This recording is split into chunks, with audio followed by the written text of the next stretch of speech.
మానవ జీవితం అన్నది త్రిక్షేత్రమయం. అలాగే మానవ ప్రపంచం అన్నది త్రిక్షేత్రమయం. త్రిక్షేత్రం అంటే 3 క్షేత్రాలు, త్రిక్షేత్రమయం అంటే 3 క్షేత్రాలతో నిండి ఉన్నది. మానవ స్వంత జీవితంలోనూ ఈ 3 క్షేత్రాలు ఉన్నాయి. అలాగే మానవ ప్రపంచంలో అంతటా కూడాను ఈ క్షేత్రాలే ఉన్నాయి. ఏమిటి 3 క్షేత్రాలు అంటే, మొదటి క్షేత్రం భావనా క్షేత్రం, ఆలోచనల క్షేత్రం.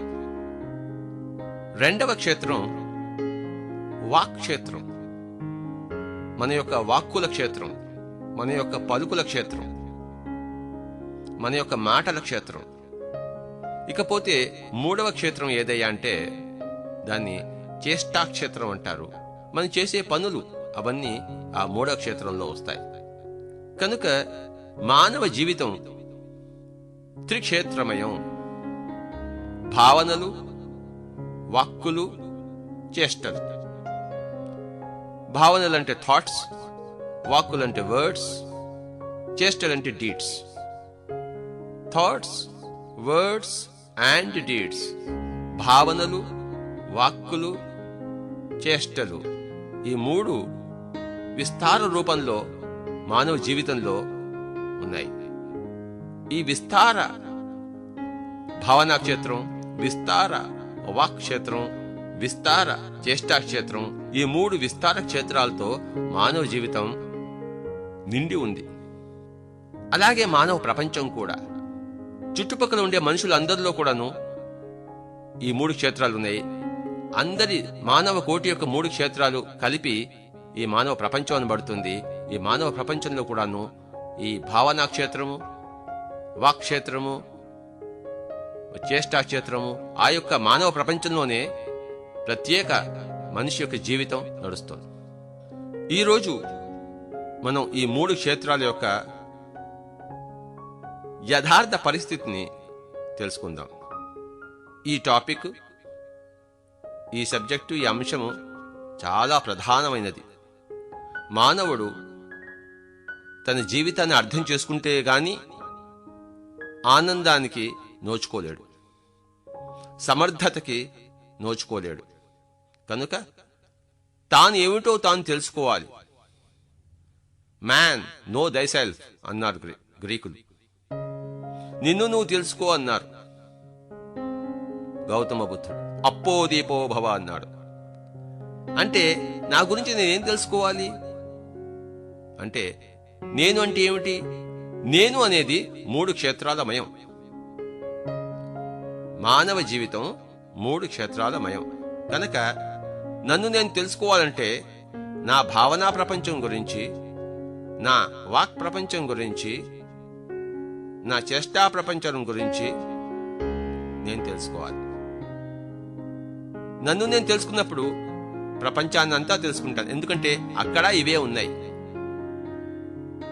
నన్ను నేను తెలుసుకుంటే ప్రపంచాన్ని అంతా తెలుసుకున్నట్టే. నాతో నేను హాయిగా జీవించగలిగితే ప్రపంచంలో అంతా హాయిగా జీవించగలిగినట్లే. నాతో నేను హాయిగా లేకపోతే, సుఖశాంతులతో జీవించలేకపోతే ప్రపంచంలో ఎక్కడా నేను సుఖశాంతులతో హాయిగా జీవించడం అసంభవం. కనుక నో దై సెల్ఫ్ అన్నప్పుడు నీ యొక్క జీవితం గురించి నువ్వు తెలుసుకో అని అర్థం అన్నమాట. ఇందాక చెప్పినట్లు మానవ జీవితం ఏమిటి? మానవ జీవితం త్రిక్షేత్రమయం. మానవుడికి ఉన్నవి ఆలోచనలు, మానవుడికి ఉన్నవి మాటలు, మానవుడికి ఉన్నవి చేష్టలు. దీన్నే మనం మనస, వాచ, కర్మణ అని కూడా అంటున్నాం. మనస్సు అనేది ఆలోచనల సమూహం, వాచ అనేది వాక్కుల సమూహం, కర్మలు అనేవి చేష్టల సమూహం.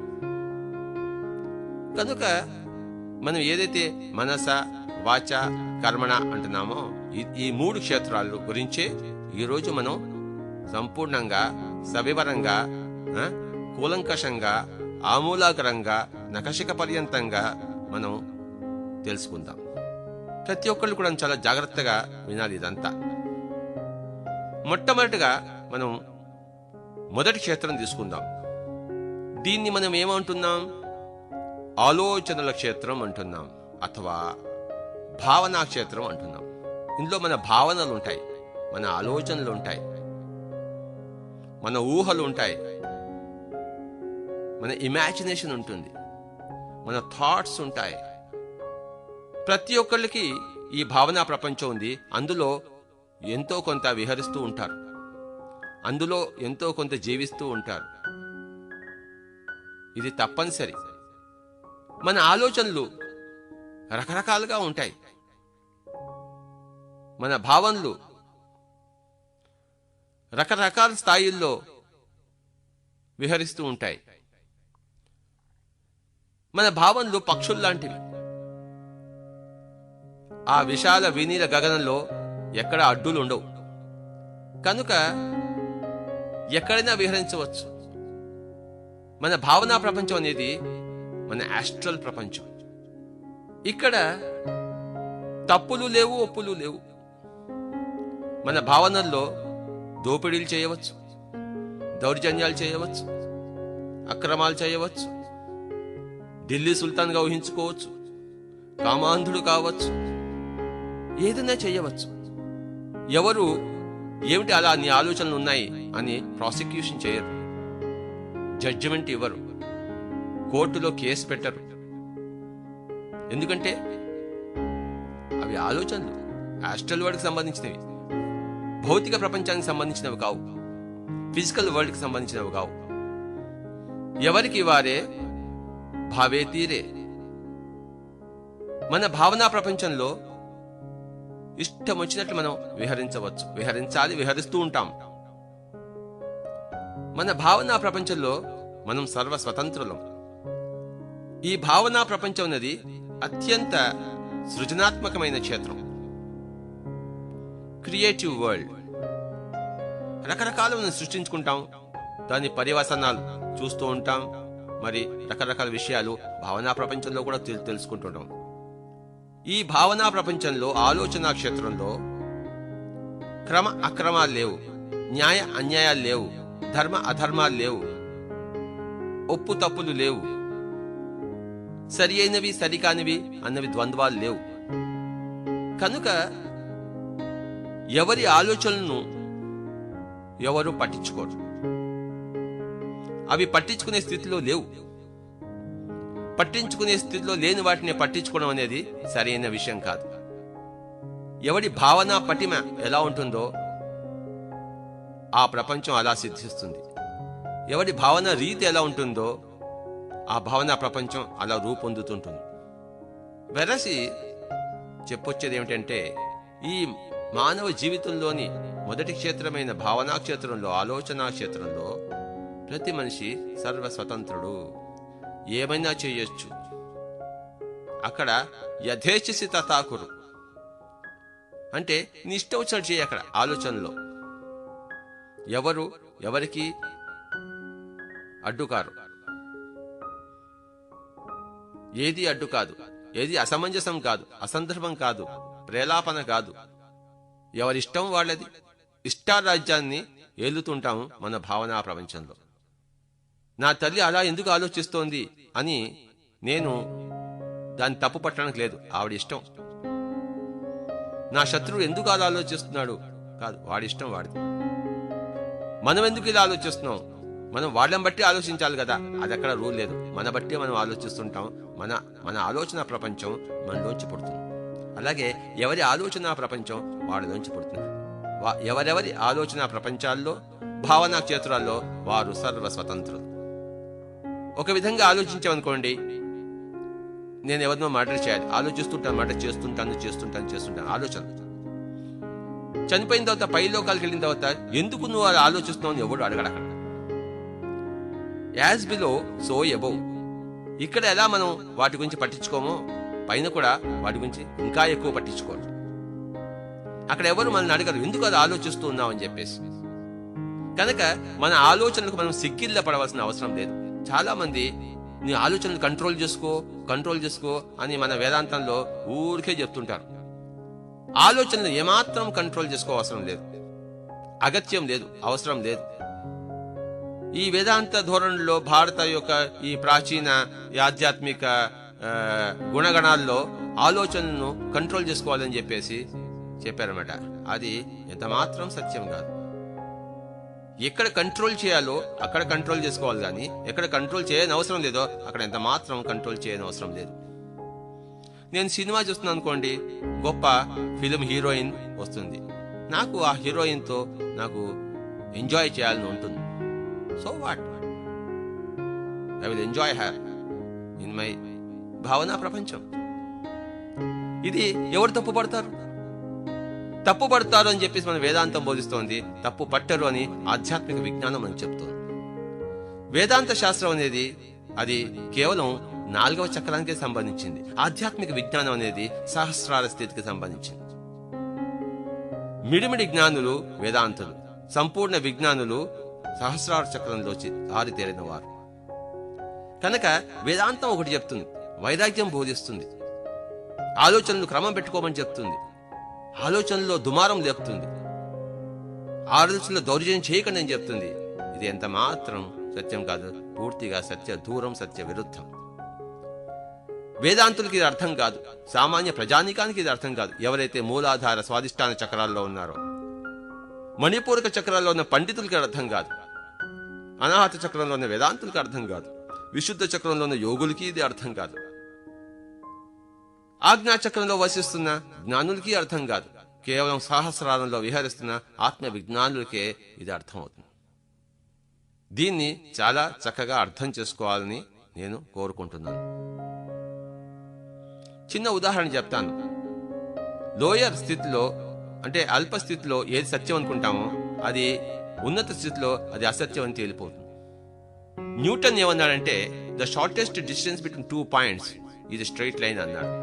కానీ ఐన్స్టైన్ దగ్గరికి వచ్చేసరికి the shortest distance between 2 points is a curve అన్నాడు. ఇది స్పేస్ ఇట్సెల్ఫ్ ఇస్ కర్వ్ అని తెలిసిన వాళ్ళకే అర్థమవుతుంది, తెలియని వాళ్ళకి ఇది అర్థం కాదు. క్వాంటమ్ ఫిజిక్స్ లో వెళ్ళిపోతాం మనం, వేర్ ఎవ్రీథింగ్ ఈజ్ అన్సర్టెన్.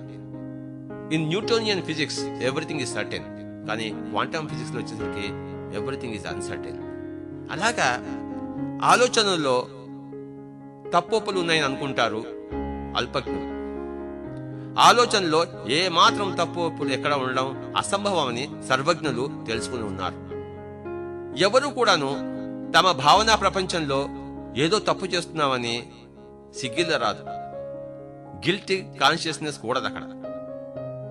ఎక్కడ గిల్టీ కాన్షియస్ ఉండాలో అక్కడ ఉండాలి. ఆలోచన ప్రపంచంలో, భావనా క్షేత్రంలో గిల్టీ కాన్షియస్నెస్ అనేది కూడదు.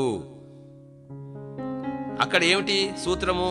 యథేచ్ఛసి తథా కురు, అంటే నీ ఇచ్ఛ ఎలా ఉందో అలా చెయ్యి నాయనా భావనా ప్రపంచంలో. అయితే ఈ పదాలు యథేచ్ఛసి తథా కురు అన్నది కురుక్షేత్రంలో చెప్పాడు, కానీ ఆ భావనా క్షేత్రంలో అది పనికొస్తాయి.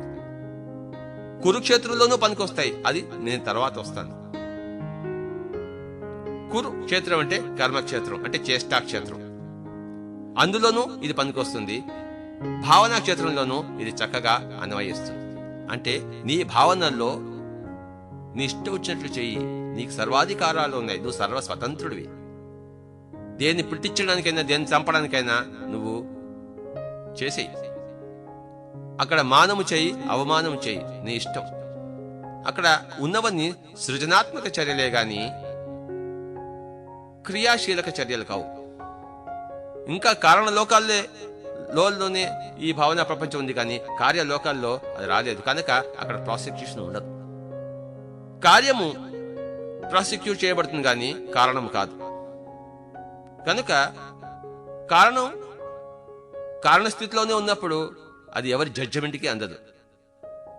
జీసస్ క్రైస్ట్ అన్నాడు జడ్జే నాట్ అన్నాడు, ఎవరిని జడ్జ్ చేయవద్దన్నాడు. ఆ 3 మాటల్లో జడ్జ్ ఏ నాట్, ఈ 3 పదాల్లో సమస్త ఆత్మ విజ్ఞానసారం నిబిడీకృతమై ఉంది. ఆ 3 పదాలు సహస్రార స్థితి నుంచి వచ్చాయి. అది అనాహత చక్రం నుంచో, విశుద్ధ చక్రం నుంచో, ఆజ్ఞా చక్రం నుంచో రాలేదు, సహస్రార స్థితి నుంచి వచ్చాయి. ఎవరు అర్థం చేసుకుంటారు? సహస్రార స్థితిలో ఉన్నవాళ్లే దాన్ని అర్థం చేసుకుంటారు. ఒక క్యాస్పరోని ఎవరు అర్థం చేసుకుంటారు? ఒక ఆనంద్ అర్థం చేసుకోగలడు. చెస్ రాని వాళ్ళు అర్థం చేసుకోగలరా? చెస్ కొద్దిగా వచ్చిన వాళ్ళు అర్థం చేసుకోగలరా? అసంభవం. కనుక వరల్డ్ ఛాంపియన్ని మరొక వరల్డ్ ఛాంపియనే అర్థం చేసుకోగలడు. జీసస్ క్రైస్ట్ యొక్క మాటల్ని మరొక జీసస్ స్థాయిలో ఉన్న వాళ్లే అర్థం చేసుకోగలరు తప్ప సామాన్యులు అర్థం చేసుకోవడం అనవసరం, అసంభవం. కనుక జడ్జి ఏ నాట్ అన్నట్టు నువ్వు ఎవరిని జడ్జి చేయవద్దు. ఎవరు అంటే వాళ్ళెవరు? పక్క వాళ్ళు 3. ఎలాగైతే నువ్వు 3 పక్కవాళ్ళు కూడా 3. పక్కవాళ్ళు ఏమిటి? పక్కవాళ్ళంటే వాడి భావనా ప్రపంచం, వాడి వాక్ ప్రపంచం, వాడి చేష్టా ప్రపంచం. ఈ 3 ప్రపంచాల గురించి నువ్వు జడ్జి చేయడానికి నీకు హక్కు లేదు. కనుక జీసస్ క్రైస్ట్ యొక్క మనం వాక్కులు సత్యవాక్కులు. ఆయన వాక్ క్షేత్రం నుంచి వచ్చినవి అద్భుతమైన వాక్కులు. కృష్ణుడి వాక్ క్షేత్రం నుంచి వచ్చినవి ఎంత అద్భుత వాక్కులో. కనుక జీసస్ చెప్పింది, బుద్ధుడు చెప్పింది, కృష్ణుడు చెప్పింది వారి వారి వాక్ క్షేత్రాల్లో నుంచి మనకి ప్రసరించిన సత్యవాక్కులు. వారేం చెప్పారంటే ఎవరి ఆలోచనలు పట్టించుకోవద్దు, అవి సృజనాత్మకమైనవి, క్రియాశీలకమైనవి కావు. అందులో ఎవరికి వారికి సర్వ స్వతంత్రత ఉంది, ఏదన్నా చేయొచ్చు, హాని చేయొచ్చు, కీడు చేయొచ్చు, లాభం చేయొచ్చు, ఏదైనా వారి వారి ఇష్టం. కనుక మళ్ళీ మొట్టమొదటి చెప్పాలంటే మానవ జీవితం త్రిక్షేత్రమయం. అలాగే మానవుడు విహరించే ప్రపంచం కూడా త్రిక్షేత్రమయం. ఏమిటి 3 క్షేత్రాలు అంటే 1 భావనా క్షేత్రం, 2 వాక్ క్షేత్రం, 3 చేష్టా క్షేత్రం. భావనా క్షేత్రం గురించి ఇప్పుడు మనం సంపూర్ణంగా తెలుసుకున్నాం. ఇకపోతే మిగతా 2 క్షేత్రాల గురించి తెలుసుకుందాం. మిగతా 2 క్షేత్రాలు వాక్ క్షేత్రము మరి చేష్టా క్షేత్రం. అయితే ఈ 2వ క్షేత్రం వదిలిపెట్టేసి 3వ క్షేత్రానికి ఫస్ట్ వద్దాం, తర్వాత 2వ క్షేత్రానికి వద్దాం. ఏమిటి 3వ క్షేత్రం? చేష్టా క్షేత్రము. ఇదే కురుక్షేత్రం. కురు అంటే చేష్ట, కృ అనే ధాతువు నుంచి వచ్చింది. కనుక మనం చేసే కార్యాలన్నీ కురుక్షేత్రానికి సంబంధించినవి. తినడం, పడుకోవడం, రకరకాల పనులు చేయడం, ఏ పని ఈ శరీరంతో చేసినా దాన్ని ఏమంటామంటే కురుక్షేత్రం అంటాం. చేష్టలు మాటలతో కూడుకుని ఉన్నవైనా మాటల్ని మనం విడిగా తీసేస్తున్నాం. చేష్టలకు దూరంగా చేసి మాటలు కాని చేష్టలన్నింటినీ చేష్టా ప్రపంచంలో పెట్టి ఆ చేష్టా ప్రపంచాన్ని మనం అర్థం చేసుకుంటున్నాం. ఫర్ ఎగ్జాంపుల్, అర్జునుడు ద్రోణుడిని చంపాలి, అదొక చేష్ట. లేతే అభిమన్యుడు ఫలానా ఉత్తరను పెళ్లి చేసుకోవాలి, అదొక చేష్ట. పిల్లలను కనాలి, ఉద్యోగం చేయాలి, ధనం సంపాదించాలి, భోగించాలి, ఇవన్నీ కూడా చేష్టలు. మానవుడు ఏది చేసినా క్రియారూపకంగా దాన్ని ఏమంటామంటే మనం చేష్ట అంటాం. ఎలాగైతే భావనా ప్రపంచం కేవలం యాస్ట్రల్ ప్రపంచము, కేవలం కారణ ప్రపంచము, ఈ యొక్క చేష్టా ప్రపంచం అంటే కురుక్షేత్రం ఇది కార్యక్షేత్రం. అది కారణక్షేత్రం అయితే ఇది కార్యక్షేత్రం. ఈ క్షేత్రం గురించి అంటే 3వ క్షేత్రమైన చేష్టా క్షేత్రం గురించి, కురుక్షేత్రం గురించి, కార్యక్షేత్రం గురించి మనం ఇప్పుడు సవివరంగా తెలుసుకుందాం. ప్రపంచంలో రకరకాల మనుషులు ఉన్నారు. మొట్టమొదటిసారిగా మానవ శరీరంలో ప్రవేశించిన వాళ్ళు ఉన్నారు, ప్రవేశించి 10 జన్మలు తీసుకుని ఉన్నవాళ్ళు ఉన్నారు, 20 జన్మలుగా తీసుకుని ఉన్నవాళ్ళు ఉన్నారు, 100 జన్మలుగా తీసుకుని ఉన్నవాళ్ళు ఉన్నారు, 500 జన్మలుగా తీసుకుని ఉన్నవాళ్ళు ఉన్నారు, 5000 జన్మలు కూడా తీసుకుని ఉన్నవాళ్ళు ఉంటారు. వీళ్ళందరి స్వభావాలు ఒకటే విధంగా ఉండవు. మొట్టమొదటిలో తమో గుణ ప్రధానిగా వస్తాడు మానవుడు. కొన్ని జన్మలైన తర్వాత మెల్లిగా ఆ గుణం మారుతూ మారుతూ రజోగుణ ప్రధానిగా అయిపోతాడు. ఆ తర్వాత ఇంకా మెల్లిగా మెల్లిగా మెల్లిగా మారుతూ మారుతూ మారుతూ సత్వగుణ ప్రధానిగా వస్తాడు. ఆ తర్వాత ఇంకా మెల్లిగా మెల్లిగా మారుతూ మారుతూ నిర్గుణి అయిపోతాడు. అంటే రకరకాల గుణ సంచయాలతో కూడి ఉన్నారు మానవులు. మరి ఈ రకరకాల మానవుల యొక్క కార్యకలాపాలు ఏ విధంగా ఉంటాయి? ఒకటే విధంగా ఉంటాయా? ఉండవు. రకరకాల గుణ సంచయాలతో కూడుకున్న మనుషుల యొక్క బహిర్ కార్యకలాపాలు ఆయా రకాలుగానే ఉంటాయి, వివిధ రకాలుగానే ఉంటాయి. ఒకళ్ళకి పోలిన రకాలుగా ఇంకొకళ్ళు ఉండజాలరు, అసంభవం. ఒకానొక తమోగుణ ప్రధాని యొక్క కార్యకలాపాలు ఆ గుణానికి సంబంధించినవిగా, పూర్తిగా ఆ గుణానికి అంకితమై, ఆ గుణానికి ప్రతిరూపమై, పరిఛాయ అయి ఉంటాయి. అలాగే రజోగుణి యొక్క కార్యకలాపాలు ఆ విధంగా ఉంటాయి. ఒకానొక తమోగుణి యొక్క కార్యకలాపాలు రజోగుణి యొక్క కార్యకలాపాల్లో ఉండడం అసంభవం. ఎలా ఉంటాయి? మనం ఏ వంట తింటే మన చెయ్యి ఆ వాసనే వేస్తుంది. మనం టమాటా వంట తీసుకుని చెయ్యికి కాకరకాయ వాసన రావడం అసంభవం కదా. అలాగే మనం ఏ గుణంలో ఉంటామో మన బహిర్ కార్యకలాపాలు కూడాను ఆ గుణానికి సంబంధించిన వాటి ఉంటాయి, కానీ వేరే గుణాలకి సంబంధించినవిగా ఉండడం అసంభవం, అసహజం, అవి ఉండవు. అలాగే రజోగుణ ప్రధానికి ఉండే కార్యకలాపాలు ఒకానొక సత్వగుణ ప్రధాని యొక్క కార్యకలాపాల్లో ఉండజాలు. ఈ సత్వగుణ ప్రధాని యొక్క కార్యకలాపాలు చక్కటి సంగీతం వింటాడు, భజనలు చేస్తాడు, లేకపోతే చక్కగా ఆటపాటల్లో ఉంటాడు. కానీ రజోగుణ ప్రధాని పాలిటిక్స్ లో ఉంటాడు. వాడికి అదే కావాలి, వాడికి ఇది చేయడం అసంభవం. అలాగే ఒక సాత్విక గుణ ప్రధాని యొక్క కార్యకలాపాలు ఒక నిర్గుణి యొక్క కార్యకలాపాల్లో ఉండవు. ఈ నిర్గుణులు ఎప్పుడు ధ్యానం గురించి చెప్తుంటారు, ధ్యానం గురించి మాట్లాడుతుంటారు, జ్ఞానం గురించి చెప్తుంటారు, జ్ఞానం గురించి మాట్లాడుతుంటారు. కేవలం సత్వగుణ ప్రధానమైన క్రీడల్లో, ఆటపాటల్లో, సంగీతాల్లో, ఫైన్ ఆర్ట్స్ లో వాళ్ళు ఉండరు, ఇంకా పైకి వెళ్ళిపోతారు. కనుక చెప్పొచ్చేది ఏమిటంటే, మానవుడి బహిక్ కార్యకలాపాలు అంటే కురుక్షేత్రాలు, అంటే కార్యక్షేత్రాలు, అంటే చేష్టాక్షేత్రాలు వారి వారి అంతర్గుణాలకు బందీలు.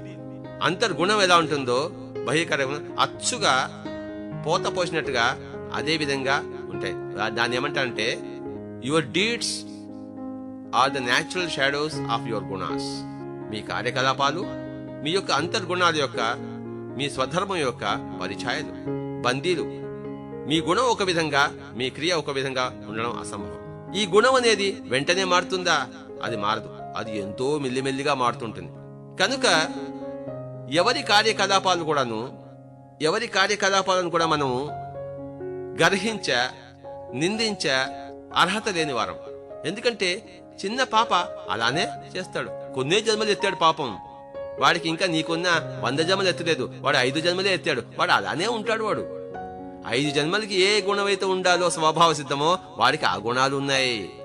అలాగే 100 జన్మలకు ఏ స్వభావంతో వాడు ఆ విధంగానే చేస్తున్నాడు. అలాగే 1000 జన్మలకి తీసుకున్నవాడు ఏ విధంగా చేయాలో వీడు ఆ విధంగానే చేస్తున్నాడు. కనుక తప్పెక్కడుంది? తప్పెక్కడా లేదు. మానవుడు ఎన్నో జన్మలు తీసుకోవాల్సిందే. మొట్టమొదట ప్రతి మానవుడు తమోగుణిగా ఉండాల్సిందే. ప్రతి మానవుడు తర్వాత రజోగుణ ప్రధానిగా ఉండాల్సిందే. తర్వాత మళ్ళీ సాత్విక గుణ ప్రధానిగా ఉండాల్సిందే. చివరికి నిర్గుణిగా అయి తీరుతాడు. ఎవరిని తప్పు పట్టడానికి లేదు. అందుకే జడ్జి నాట్ అన్నాడు జీసస్ క్రైస్ట్. ఆయన అన్నాడు, కొంతమంది ఒక ప్రాస్టిట్యూట్ ని కొడుతుంటే ఎవరైతే తప్పులు చేయలేదో వాళ్ళు రాళ్లు తీసుకొట్టండి అన్నాడు. అందరూ తమ తమ రాళ్లు వదిలేశారు. ఎవరి లెవెల్లో వాళ్ళు తప్పులు చేస్తూ ఉంటారు, ఒప్పులు చూస్తుంటారు. కనుక మనం ఇంకొకరిని తప్పు పట్ట సమర్థత లేని వాళ్ళు.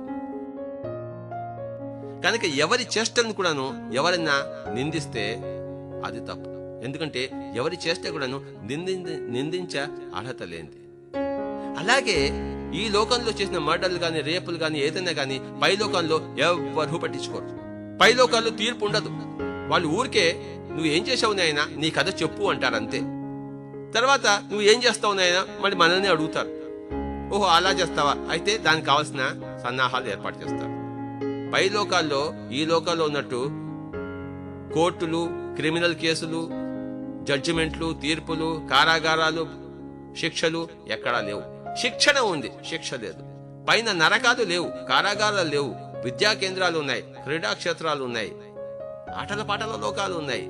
అంతేగాని శిక్షించే, బాధలను అనుభవింపజేసే, కాగుతున్న నూనెతో కూడిన బాణాలు ఎక్కడా లేవు. అక్కడ కొరడా దెబ్బలు లేవు. కొంతమంది చనిపోయిన వెంటనే అవి ఉంటాయేమో అని ఊహల్లో ఊహించుకుంటూ నిజంగానే క్రియేట్ చేసుకుంటే అందులోనే వాళ్ళంతా వాళ్ళే సఫర్ అవుతుంటారు. అంతేగాని అది వాళ్ళ భావనా ప్రపంచంలోంచి బయలుదేరిన యాస్ట్రల్ థింగ్సే గాని నిజంగా ఉన్న యాస్ట్రల్ ప్రపంచంలో అవి లేవు. ఎలాగైతే ఊర్ధ్వ లోకాల్లో ఇక్కడ చేసిన ఎవరి చేష్టల్ని ఎవరు పట్టించుకోరో, అలాగే ఇక్కడ కూడా మనం పట్టించుకోకూడదు. ఎవరి చేష్టలు ఎవరివైనా సరే వాటిని మనం పట్టించుకోకూడదు. అవి గర్హనీయం కాదు. వాడు అలానే చేస్తాడు. శిశుపాలుడు ఉన్నాడు, వాడు తిడుతూనే ఉంటాడు కృష్ణుణ్ణి. కృష్ణుని పట్టించుకోలే 99 సార్లు. మొట్టమొదటిసారి పట్టించుకోలే, రెండోసారి పట్టించుకోలే, వాడు చేష్ట చేస్తున్నాడు, పట్టించుకోలే. చివరికి తన స్వధర్మం ప్రకారం వాడు తలకాయ తీసేశాడు. వాడి స్వధర్మం ప్రకారం వాడు తిడుతున్నాడు, ఈయన స్వధర్మం ప్రకారం ఈయన ఫస్ట్ లెక్క పెట్టలేదు, తర్వాత తలకాయ తీసేశాడు. చేష్టా ప్రపంచం అనేది అంతర్గుణ ప్రపంచం యొక్క బంది. భగవద్గీతలో అంటాడు కృష్ణుడు, తమో రజో సాత్విక గుణాలు ప్రకృతి సహజం, ప్రకృతి ఒడి నుంచి వచ్చాయి, అది నువ్వు కాదు, నీ చేష్టలు నువ్వు కాదు అన్నాడు. నీ రజోగుణం నువ్వు కాదు, నీ తమో గుణం నువ్వు కాదు, నీ సాత్విక గుణము కాదు, నువ్వు గుణరహితుడివి. అదే నీ వస్తుత నీ యొక్క ప్రకృతి. మిగతా ప్రకృతిలా రజో తమో సాత్విక అవి తమంతట తాము చేసుకుంటూ పోతుంటాయి. నువ్వు వాటికి సాక్షిభూతుడివిగా, సాక్షి మాత్రుడివిగా. వాటిని పట్టించుకోవాల్సిన అగత్యం లేదు, పట్టించుకోవాల్సిన అర్హత లేదు. మనం నడుస్తుంటే నీడలను పట్టించుకోము. మనం ఎటువైపు వెళ్తే మన నీడ అటు వస్తుంది, మనం ఆగిపోతే నీడ ఆగిపోతుంది. మనం అంటే ఎవరయ్యా అంటే, మనం అంటే నిజమైన క్రియాశీలక మనం ఎవరయ్యా అంటే మన వాక్క్షేత్రము. ఇప్పుడు 3వ క్షేత్రానికి వచ్చాం. మొట్టమొదటి క్షేత్రం భావనా క్షేత్రము, 2వ క్షేత్రము వాక్క్షేత్రము, 3వ క్షేత్రము చేష్టాక్షేత్రము. ఈ చేష్టాక్షేత్రంలో కూడాను కృష్ణుడు అర్జున్తో ఏం చెప్పాడంటే, యథేచ్ఛసి తథాకురు అన్నాడు. భగవద్గీత అంతా అయిపోయింది, చెప్పేశాడు కృష్ణుడు ఏమేమి చెప్పాలో. తన వాక్క్షేత్రం నుంచి ఏ ఏ వాక్కులు సంధించాలో, బయటికి తీసుకురావాలో అవన్నీ సంధించేశాడు, బయటికి తీసుకొచ్చేశాడు. తర్వాత నీ ఇష్టం వచ్చినట్టు చేయవయ్యా అన్నాడు. నా ఇష్టం వచ్చినట్టు నువ్వు చేయవయ్యా అని చెప్పలే. నీ ఇష్టం వచ్చినట్టు అంటే నీ స్వధర్మం ఎలా అనిపిస్తుందో, నీ స్వగుణం ఎలా ప్రేరేపిస్తుందో అలానే చెయ్యి. తదనుగుణంగానే విలసిల్లు. నా అనుగుణంగా నువ్వు విలసిల్లు కాదు. అప్పో దీపోభవ యథేచ్ఛసి తథాకురు. చూసారా? అంటే ఈ కురు అంటే కురుక్షేత్రం, కర్మ, చేష్ట. నీ చేష్టల్లో నీ ఇష్టం వచ్చినట్టు చెయ్యి. గాంధీవం వదిలిపెట్టేసి ఇంటికెళ్ళి భిక్షాటం చేసుకుంటావా? You are absolutely perfect. నీ ఇష్టం. లేదు గాంధీవం తీసుకుని అందరిని సంహరిస్తావా? అది కరెక్టే. నువ్వు ఇలా చేస్తే అది కరెక్టే, అలా చేస్తే అది కరెక్టే. నీకేది ఇచ్చగా ఉందో అది చెయ్యి. చంపుతావా? చంపు. పరిగెత్తిపోతావా? పరిగెత్తిపోవచ్చు. నీ ఇష్టం. నీ చేష్టలు నీ ఇష్టం. నీ చేష్టా ప్రపంచం నీ ఇష్టం. నా ఆలోచన ప్రకారం, నా వాక్కు ప్రకారం, నా బుద్ధి ప్రకారం నువ్వు జీవించవద్దు. నీ బుద్ధి ప్రకారం నువ్వు జీవించు. నీకేది తోస్తే అది చెయ్యి. ఇందులో గర్హించదగినది ఎక్కడా లేదు. చంపు. ఎవడు నేను గర్హించడానికి అర్హత లేనివాడు. పరిగెత్తిపో. ఏమో అది చేస్తే చెయ్యి. అది చేయగలవేమో, చేయలేవేమో కూడా. నాకేమో నువ్వు చేయలేవేమో అని కూడా అనిపిస్తోంది. ఉదాహరణకు గాంధీవం వదిలిపెట్టేసి 3 అడుగులు వెనకేస్తావనుకో, ఆ రోజుదండు పక్క నవ్వుతాడు, గేలు చేస్తాడు. వెంటనే నీ యొక్క ఛాత్రగుణం ప్రేరింపబడి మరి నీకు ఉక్రోషం వచ్చి మళ్ళీ నేను చెప్పినా చెప్పకపోయినా గాంధీవం ఎత్తుకుని మళ్ళీ వాళ్ళంతా విధ్వంసం చేస్తావు. అది మటుకు గ్యారంటీ. నాకు తెలుసు నీ గురించే నీకు ఇంకా తెలియదు. ఓ అర్జున, నువ్వు నేను ఎన్నో జన్మలు ఎత్తాము. నాకు నీ జన్మలు నా జన్మలు అన్నీ తెలుసు. నీకు ఏమీ తెలియదు. అందుకోసం నువ్వు ఏడుస్తున్నావు. నువ్వు ఏ గుణ సంపన్నుడువో ఆ కార్య సంపన్నుడివిగా, ఆ చేష్టా సంపన్నుడివిగా అక్కడే నీకు ఆనందం ఉంది. అంటే యథేచ్ఛసి తథాకురు. అంటే ఈ కురుక్షేత్రంలో, కార్యక్షేత్రంలో నీ ఇష్టం వచ్చినట్టు చెయ్యి. చంపుతావా చంపు, రేపు చేస్తావా రేపు చెయ్యి. మళ్ళీ పక్క వాళ్ళు పోలీసులు ఏం చేస్తారో వాళ్ళ ఇష్టం, వాళ్ళు కూడా అది చేస్తారు. నువ్వేం చేస్తారో నువ్వు చెయ్యి, పోలీసులు ఏం చేస్తారో వాళ్ళు చేస్తారు. కనుక ఈ యథేచ్ఛసి తథాకురు అన్నది ఇటు కార్యక్షేత్రంలోనూ గాని అటు కారణక్షేత్రంలో గాని ఎక్కడా కూడాను, ముఖ్యంగా కార్యక్షేత్రంలో మనం సర్వ పరతంత్రులం. అంటే మన కార్యాలన్నీ మన గుణాలకు అధీనంగానే ఉంటాయి. మీకు చిన్న ఉదాహరణ చెప్తాను. చెప్తాను. ఒక రోజు ఏమైందంటే 25 years బ్యాక్ నేను టూర్ చేస్తున్నాను. నెలకి 25 రోజులు టూర్ చేయాలి. ఇంటి దగ్గర భార్యతో ఉండేది చాలా తక్కువ. అప్పుడప్పుడు తెలుసు కదా, కామం వస్తూ ఉంటుంది. ఒకసారి కాలేజీలో ఉన్నప్పుడు మా ఫ్రెండ్స్ అందరితో సహా ఎక్కడైనా ఒక వేశ్యాగృహం దగ్గరికి వెళ్తే బాగుంటుంది అని అనుకున్నాను. మిగతా అందరూ అది మామూలే. సరే నేను కూడా వెళ్ళాను. అక్కడ దాకా వెళ్ళాను, కానీ మళ్ళీ తిరిగి వచ్చాను. నా వల్ల కాలేదు. అంటే ఏంటి, నా గుణం బట్టే నా కార్యం ఉంటుంది, కానీ కార్యం చేయడానికి సిద్ధమే, కానీ నా గుణం ఒప్పుకోలేదు. వెంటనే తిరిగి వచ్చేసాను. చూసారా మరి మన గుణం ఎలా ఉందో. కనుక నా కార్యము నా గుణానికి బంది, నాకు కాదు బంది. అది ప్రకృతి సహజం. ఎవరు కార్యకలాపాలు వారి వారి గుణ సంశయానికి అద్దం పడతాయి. కృష్ణుడి కార్యకలాపాలు కృష్ణుడి యొక్క ఆత్మ పరిణితికి అద్దం పడతాయి. కంసుడి యొక్క కార్యకలాపాలు కంసుడి యొక్క ఆత్మ పరిణితి దశకి అద్దం పడతాయి. వాడు బేబీ సోల్, చిన్న ఆత్మ, పిల్ల ఆత్మ. మరి చిన్న పిల్ల ఆత్మ మహావృక్షమైన కృష్ణుడి ఆత్మతో సరిపోయిన కార్యకలాపాలు ఎలా ఉంటాయి? కంసుడు కృష్ణుడి చేతిలో చచ్చాడంటే కర్ణుడికి స్వర్గ ప్రాప్తి అంటే కృష్ణుడి చేతిలో కాదు, కంసుడు తన గుణానుసారం చేశాడు భయం లేకుండా.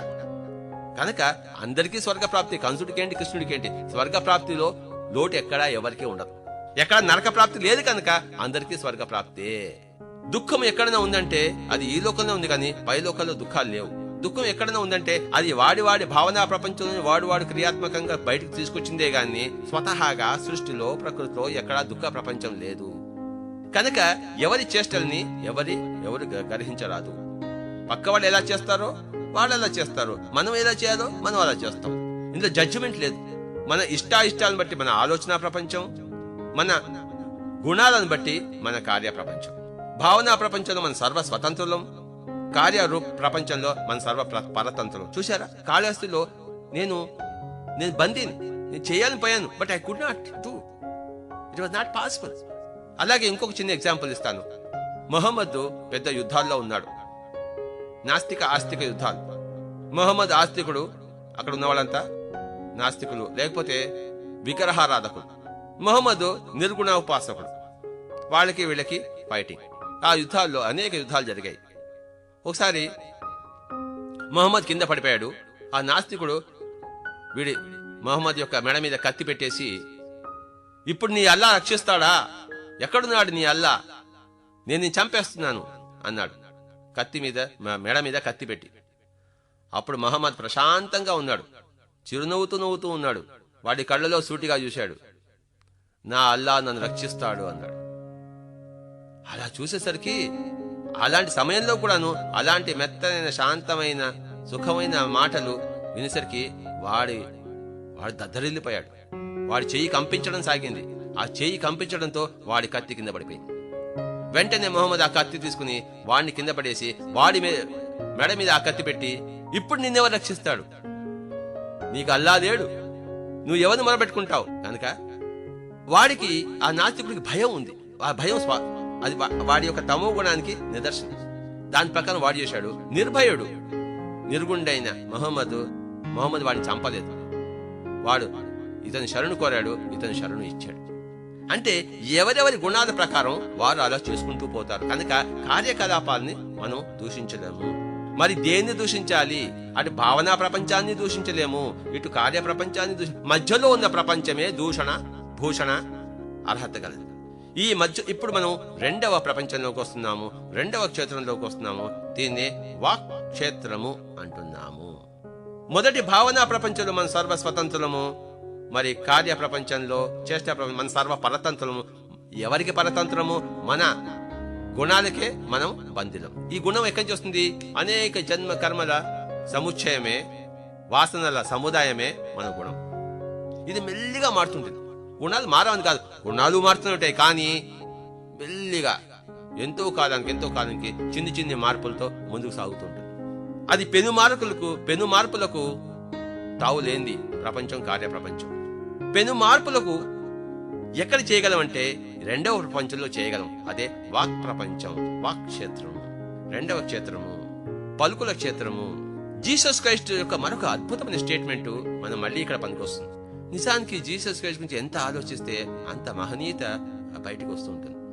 ఆయన ఒక స్టేట్మెంట్ ఏమి ఇచ్చాడంటే, what goes into the mouth that does not defileth the person, but what comes out of the mouth that defileth the person. అంటే నోట్లోకి ఏది పోతుందో అది మానవుని నాశనం చేయదు, మానవుడు నోట్లోంచి ఏది బయటకు వస్తుందో అది నాశనం చేస్తుంది అన్నాడు. అంటే వాక్ ప్రపంచము, వాక్కులు. ఆయన చేష్టల గురించి ప్రస్తావించలేదు జీసస్ క్రైస్ట్, వాక్కుల గురించి ప్రస్తావించాడు. అంటే నీ యొక్క వాక్కు నీ నోట్లోంచి ఏదైతే వస్తుందో అది వాక్యే వస్తుంది బయటికి. ఆ వాక్కుని తలలోంచి తలుపులు వస్తాయి, నోట్లోంచి వాక్కులు వస్తాయి, కాయల నుంచి చేష్టలు వస్తాయి.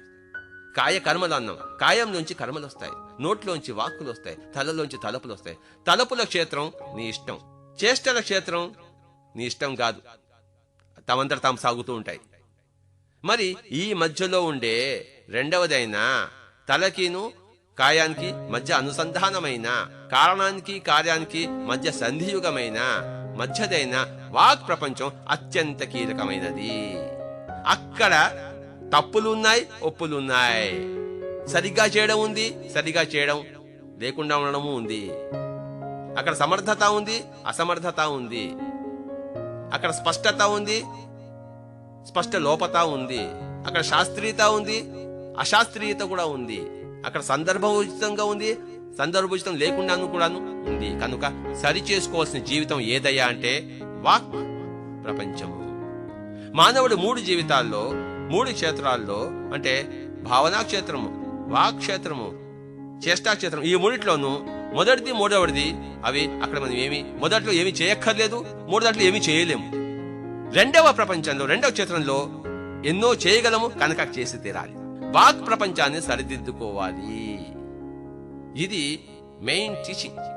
మానవులందరూ ఏం చేస్తుంటారంటే ఎక్కడైతే సరిచేయని అవసరం లేదో అక్కడ సరి చేసుకోమని ప్రయత్నిస్తారు, ఎక్కడైతే సరి చేయలేమో అక్కడ కూడా సరి చేయడానికి ప్రయత్నిస్తారు. 2 అజ్ఞానపు చేష్టలు, జ్ఞానపు చేష్టలు కావు.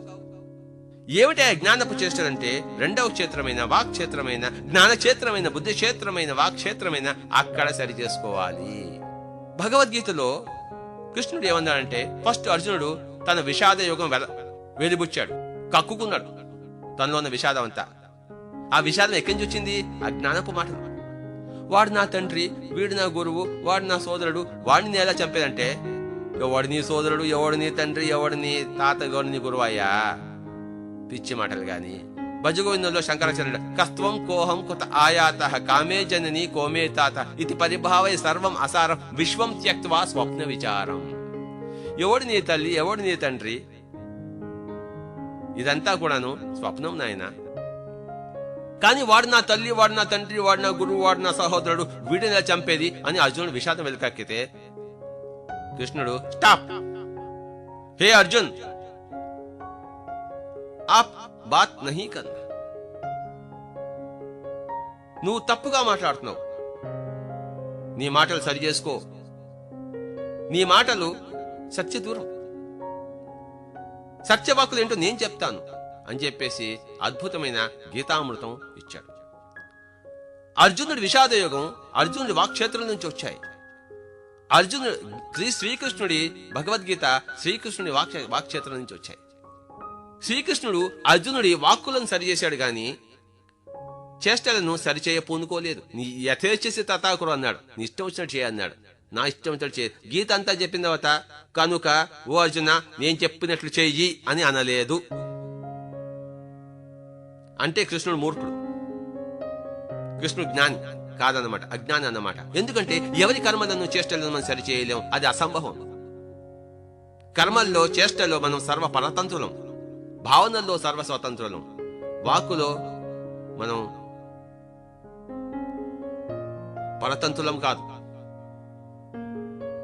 వాక్కులో మనం సర్వ స్వతంత్రులం కాదు.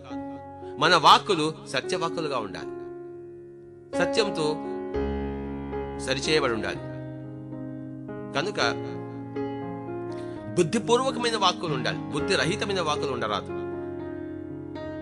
శాస్త్ర ధోరణిలో ఉన్న, సైంటిఫిక్ టెంపర్లో ఉన్న వాక్కులు ఉండాలి. శాస్త్రీయ ధోరణులకి వ్యతిరేకంగా ఉన్న వాక్కులు ఉండకూడదు. అది గ్రహించదగినది, అది ఖండించదగినది, తృణీకరించదగినది, పరిత్యజించవలసినది. కనుక మన పిరమిడ్ మాస్టర్లు ఏం చేస్తుంటారంటే ఎవరైనా మాటలు మాట్లాడుతుంటే సరిగ్గా మాట్లాడవయ్యా అంటాం, అంతే. మాటలు సరి చేసుకో అంటాం. కృష్ణుడు అర్జునుడితో అదే అన్నాడు. అశోచ్యాన్ అన్వశోచస్త్వం ప్రజ్ఞావాదాంశ భాషసే గతాసూన గతాసూంచ నా అనుశోచంతి పండిత. అంటే నువ్వు ఏడవకూడదు కోసం నువ్వు ఏడుస్తూ గొప్ప గొప్ప మాటలు నువ్వు నాకు చెప్తావా? నీకేం అర్హత ఉందయా గొప్ప గొప్ప మాటలు మాట్లాడడానికి? నువ్వు గొప్పవాడు అయితే కదా, నీ లెవెల్కి తగ్గ మాటలు మాట్లాడు. నీ లెవెల్కి తగని మాటలు మాట్లాడుకు. నీకు తెలీదు, ఏమీ తెలీదు. నీకు పుట్టుకంటే తెలీదు, జన్మంటే తెలీదు, చావు అంటే తెలీదు, మంచి అంటే తెలీదు, చెడు అంటే తెలీదు, నీకేమీ తెలీదు. తెలియకుండా మాట్లాడుతున్నావు. తెలియనప్పుడు గమ్మున ఉండు, తెలిసినప్పుడు మాట్లాడు. కనుక నువ్వు మాట్లాడిన తప్పు అని చక్కగా ఆయన ఖండించాడు, వివరించాడు, విశ్లేషించాడు, సరిచేశాడు. అతని మాటలను ఖండించాడే గాని కర్మలను సరిచేయలేపాడు. ఎందుకంటే భగవద్గీత అనంతరం కూడాను అంత గీత డైరెక్ట్ గా విన్న అర్జునుడు కూడాను తన కొడుకు అభిమన్యుడు వధించబడినప్పుడు వలవలా ఏడ్చాడు. ఒకవేళ కర్మలను సరిచేయగలిగితే అర్జునుడు ఏడ్చుండేవాడు కాదు కదా. ఎవడు ఏ అజ్ఞాని వెంటనే జ్ఞాని కాలేడు. జ్ఞానం విన్నంత మాత్రాన అఖండమైన ధ్యాన సాధన ఉండాలి. అది జన్మ కర్మల సముచ్చయం. కృష్ణుడు అంతటి వాడు రాయబారం చేసి దుర్యోధన దగ్గరికి వెళ్ళి కొన్ని కర్మలు చేయమని చెప్పాడు. కానీ వాడు చేశాడా? 5 ఊళ్ళోనే ఇచ్చాడా? కృష్ణుడికి అసంభవమైంది. మరి ఎవరికి ఇంకొకళ్ళ కర్మలను సరిచేయడానికి సాధ్యం? అవి సరిచేయడానికి అసాధ్యం. దుర్యోధనుడు అన్నాడు, జానామి ధర్మ నచమే ప్రవృత్తి, జానామి అధర్మ నచమే నివృత్తి అన్నాడు. అంటే నాకు ధర్మం అంటే ఏమిటో తెలుసు, కానీ అది చేయాలని లేదు. నాకు అధర్మం అంటే కూడా ఏంటో కూడా తెలుసు, కానీ అదే చేయాలని ఉంది. ఇంకా వాడిని ఎవరేం చేస్తారు? ఎవరి చేష్టలను ఎవరు ఏవి చేయలేరు. ప్రతి వాళ్ళ చేష్టలను మనం చూస్తూ ఉండడమే తప్పితే, సాక్షిభూతంగా ఉండడమే తప్పితే వాళ్ళని సవరించలేము. చేష్టలు సవరింపబడవు. చేష్టలు వారి వారి స్వగుణాలకు స్వధర్మాలకు బందీలు. కనుక చేష్టా క్షేత్రంలో మనము ఎవరిని పట్టించుకోకూడదు. అలాగే భావనా ప్రపంచంలోనూ అది ఇంకా కారణ రూపము, బీజ రూపము. అక్కడెక్కడ సమంజసాలు లేవు, శుభాశుభాలు లేవు, సరి అనేవి సరికని అక్కడ లేవు. ఎక్కడుందంటే 2వ క్షేత్రంలో, వాక్ క్షేత్రంలో, మన పలుకుల క్షేత్రంలో. అక్కడ చక్కగా కరెక్ట్గా శాస్త్రీయంగా సత్యసమ్మతంగా సత్యానికి దగ్గరగా ఉండాలి. మంచి చెడు కాదు అక్కడ ఉండవలసింది, సత్యానికి దగ్గరగా. సత్యానికి దూరంగా కాదు, సత్యానికి దగ్గరగా. సత్యానికి దగ్గరగా కాదు, సత్యంలో లీనమై సత్యంతో ఏకమై ఉండాలి వాక్కులు. వాటిని ఏమంటామంటే సత్యవాక్కులు అంటాం. మానవ జీవితం త్రిక్షేత్రమయం. ఏమిటా 3 క్షేత్రాలు? భావనా క్షేత్రం, వాక్ క్షేత్రం, మరి చేష్టా క్షేత్రం. ఈ 3 క్షేత్రాల్లో మనం పట్టించుకోవాల్సింది, శ్రద్ధ తీసుకోవాల్సింది, మనల్ని మనం తీర్చిదిద్దుకోవాల్సింది, పక్క వాళ్ళ శిక్షణ తీసుకోవాల్సింది, పక్క వాళ్ళకి శిక్షణ ఇవ్వవలసింది ఏ 2వ క్షేత్రమే వాక్ క్షేత్రము. అందుకే జీసస్ క్రైస్ట్ అన్నాడు, what goes into the mouth that does not defile a person, but what comes out of the mouth that defile a person. ఏది నీ నోట్లోకి పోతుందో అది నిన్ను నాశనం చేయదు, నిన్ను పాడు చేయదు. ఏదైతే నీ నోట్లోంచి బయటకు వస్తుందో అది నిన్ను పాడు చేస్తుంది. కనుక దాన్ని సవరించుకో. మన మాటలను సవరించుకోవడమే ఏమంటారంటే జ్ఞానయోగము అంటాం. ఎలాగైతే సంగీతం బాగా వచ్చిన వాళ్ళ దగ్గర మనం సంగీతం నేర్చుకుంటామో, మాటలు బాగా మాట్లాడడం వచ్చిన వాళ్ళ దగ్గర చేరి మనం మాటలు బాగా మాట్లాడడం అనేది నేర్చుకుంటాం. మాటలు సత్యవాక్కులు ఉన్న వాళ్ళ దగ్గర చేరి మనం కూడాను సత్యవాక్కులు మాట్లాడడం నేర్చుకుంటాం. మన మాటలు మన ఆలోచన నుంచి రాకూడదు. మన మాటలు విఘ్నుల మాటల్లోంచి రావాలి. మీ ఆలోచన ఏదైనా ఉండొచ్చు, కానీ మీ మాటలు మటుకు సశాస్త్రీయంగా ఉండాలి. ఒక బుద్ధుడి దగ్గర నుంచి అరువు తెచ్చుకోండి, ఒక కృష్ణుడి దగ్గర నుంచి అరువు తెచ్చుకోండి, ఒక జీసస్ క్రైస్ట్ నుంచి అరువు తెచ్చుకోండి. ఫర్ ఎగ్జాంపుల్ తిరుపతిలో కంచి రఘురామ్ ఉన్నాడు అనుకోండి, నేను ఆయన్ని రఘురామ్ గారు నా డబ్బులు అయిపోయి 100 రూపాయలు ఇవ్వండి అంటాను, నాకు 1000 రూపాయలు కావండి అంటాను.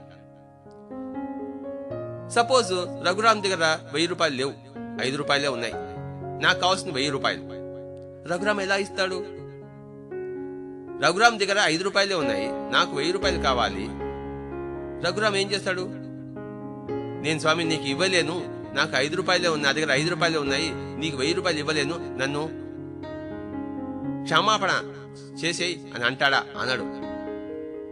నీకు 1000 రూపాయలు కావాలి స్వామి, వెంటనే క్షణంలో తీసుకొచ్చేస్తా అని చెప్పేసి వెంటనే ఆ కేశవరావు దగ్గర పోయి అక్కడ పోయి 1000 రూపాయలు తీసుకొచ్చి నాకు తీసుకొచ్చి ఇచ్చేస్తాడు. అంటే డబ్బు లేదు కంచి రఘురామ్ దగ్గర, కానీ మరి పక్కవాడి దగ్గర నుంచి. అలాగే మీ దగ్గర బుద్ధి లేదు, కానీ పక్కవాడి బుద్ధి అరువు తెచ్చుకోండి. మీకు సత్యవాక్కులు లేవు, కృష్ణుడి సత్యవాక్కులు తెలుసుకోండి, ఆ వాక్కులే వాగండి. కానీ మీ ఆలోచన నుంచి మీరు వాక్కులు వస్తే మీరు నాకు మొండి చేయి చూపినట్టు, అంటే నేను 1000 రూపాయలు అడిగితే మీ దగ్గర లేనట్టు. ఆలోచనలు మీ ఇష్టం, వాక్కులు మీ ఇష్టం కాదు. మీ కార్యాలు ఇష్టాయిష్టాలు దూరం కాదు, అవి ప్రకృతి సహజం. కనుక వాక్కులను సరి చేసుకోండి. పిరమిడ్ మాస్టర్లు సరిగ్గా మాట్లాడతారు. పిరమిడ్ జానులందరికీ అనుభవమే. ఎవరైనా తప్పు మాట్లాడితే నేను వెంటనే వాళ్ళని తప్పు పడతాను. నా రూమ్ లోకి ఎవరిని వస్తూ గుడ్ మార్నింగ్ సార్ అంటే వెంటనే ఏమయ్యా బ్యాడ్ మార్నింగ్ ఎక్కడా ఉందా అంటారు. ప్రతి ఒక్కరు నన్ను వచ్చి సార్ బాగున్నారా సార్ అంటే ఎందుకు బాగుండదా, నేనేం రోగినా, నేనేం హాస్పిటల్ నుంచి వచ్చానా, నీకు పిచ్చి పట్టిందా, నేను బాగా ఉన్నామని చూసి బాగున్నారా అని అడుగుతావేంటి, నీ బుద్ధి లేదా, బుద్ధి గడ్డి తినిందా అని వెంటనే అంటాను. ఇది అందరికీ తెలుసు. అంటే అలాగే ఎవరైనా కూడాను ఏదైనా చేష్టలు నేను ఎప్పుడు పట్టించుకోలేదు. ఎవరు ఏం చేసినా పర్వాలేదు, ఆ చేష్టలను ఎప్పుడు గ్రహించలేదు. నేను గ్రహించేది ఒక మాటల తీరునే, మాటల అశాస్త్రీయతనే. పైన తిరుమలలో దేవుడు అంటే ఎక్కడున్నాడే దేవుడు, నువ్వు చూసావా, నువ్వు చూడ ఎలా మాట్లాడతావు, విగ్రహం ఉంది సరిగ్గా మాట్లాడు, దేవుడు ఎక్కడున్నాడు? విగ్రహం చూడడానికి వెళ్ళు ఒప్పుకుంటాను, దేవుడిని చూడడం వల్ల తప్పు. కనుక అవి సత్యవాక్కులు కావు. మళ్ళీ కంక్లూషన్కి వద్దాం. మానవ జీవితం త్రిక్షేత్రమయం, మానవ ప్రపంచం త్రిక్షేత్రమయం. మొదటి క్షేత్రము భావనా క్షేత్రము, రెండవ క్షేత్రము వాక్క్షేత్రము, మూడవ క్షేత్రము చేష్టాక్షేత్రము. భావనా క్షేత్రం మీ ఇష్టం, కార్యక్షేత్రం అది తనంతట తాను జరిగేది, ప్రకృతి సహజం. మనం ప్రమేయం ఉన్నది, మనం జీవించవలసింది, మనం నడుచుకోవాల్సింది, మనల్ని మనం సరి చేసుకోవాల్సింది వాక్క్షేత్రంలో.